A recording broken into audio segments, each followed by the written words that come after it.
welcome to my vlog. Today's video guys, tayo po ay nagluto ng shrimp biryani. Ang ating food color ay yellow at saka red. Diba? So, ayan guys, subukan niyo guys magluto nito. Maliliit na shrimp guys, pero masarap naman siya. Diba? Dahil dyan guys, nilagay ko na yung ginger at saka garlic at saka chili red. Para meron naman itsura, magandang itsura. Mamaya ko na nilalagay ang tomato. Dito muna ang natin garlic at saka ginger, tapos sibuyas. Pag maging okay na, saka natin ilagay ang ating kamatis. Dahil dyan guys, nilagay ko na po yung ating tomato guys. So, hintayin na natin siya maging okay. Saka natin ilagay yung ating shrimp. Yung main ingredients natin guys ay maliit lang siya. Hindi malalaki. Kasi gusto ko gawa ng parang kung paano lutuin. Kaya ito lang yung masarap na luto pag maliliit na shrimp. Dahil dyan guys, malapit na siya ilagay yung ating ingredients. Pwede na kaya ilagay natin.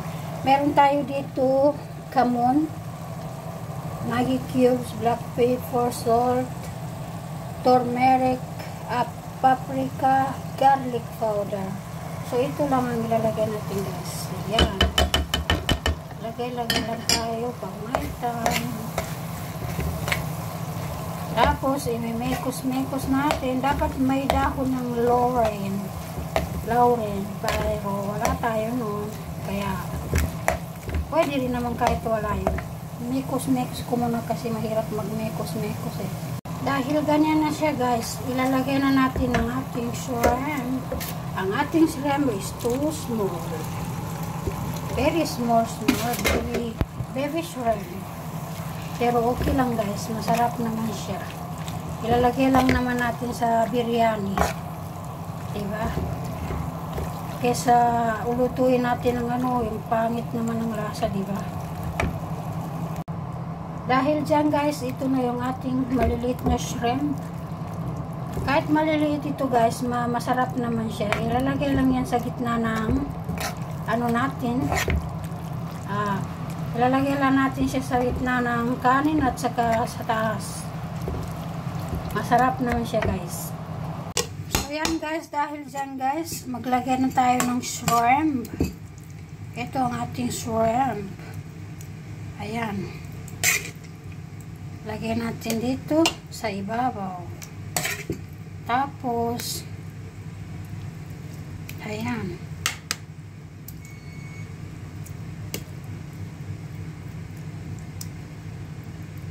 Ganyan ang biryani guys.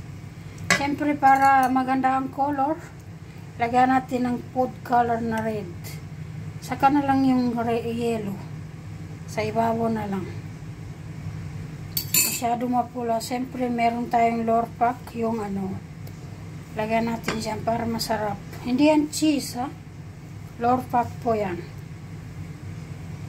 Dahil dyan guys, maglalagay rin tayo dito sa ibabaw ng ating kaldero ng kanin. Ganyan. Naparami ako ng kanin pero okay lang kasi kainin ko naman kahit wala ng ulam. Ganyan lang siya.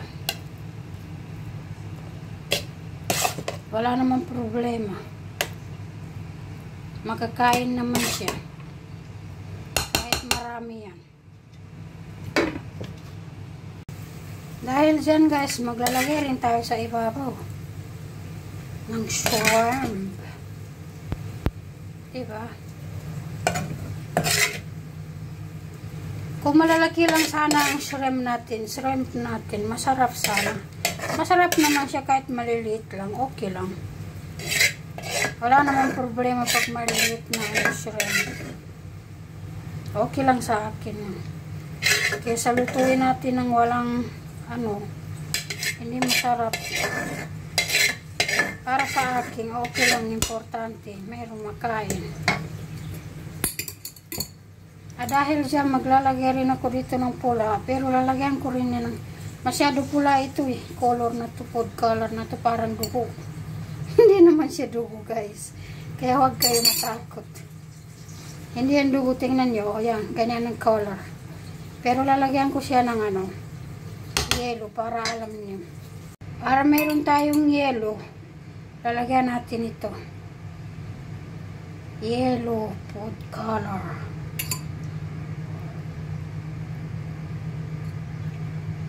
Yellow is maganda rin color. Para maging ganito. Ay, masarap naman guys pag ganyan guys. Pag mapula, tapos mix siya ng yellow. Okay naman siya pag ano, yellow ang hindi masyado ito color. Pero okay lang yan. So yan guys, para meron tayong ano, masarap ang ano natin, biryani natin. Meron tayong lor pack dito. Ay, dumikit pa. Ganyan. So yan guys, mamaya i-update ko na lang kayo guys. Bye-bye. Ayan na guys, ang ating biryani guys. Siyempre meron tayong ano, finished product na siya guys. Red and yellow ang ating color food. Ang ating ano dito ay shrimp. Masyado pula yung ating color. Kaya pinamix ko siya ng red at saka yellow. Pero okay lang yan guys kasi masarap naman siya guys. Dahil dyan guys, meron akong, ito na yung ating biryani. Pero ako, kinuha ko lang yung konting color lang. Pero yung isa na yan, may color masyado. Ayan. Siyempre meron pa akong manok dito na may peanut butter. Uubusin ko yan para masarap. So yan lang guys ang ating pagkain for today's video. Tapos nabubudol-budol na ako. Ay, grabe yung aking dila ay nabubudol. Pasensya na kayo. So, yan lang guys. Kain po tayo. Bye-bye.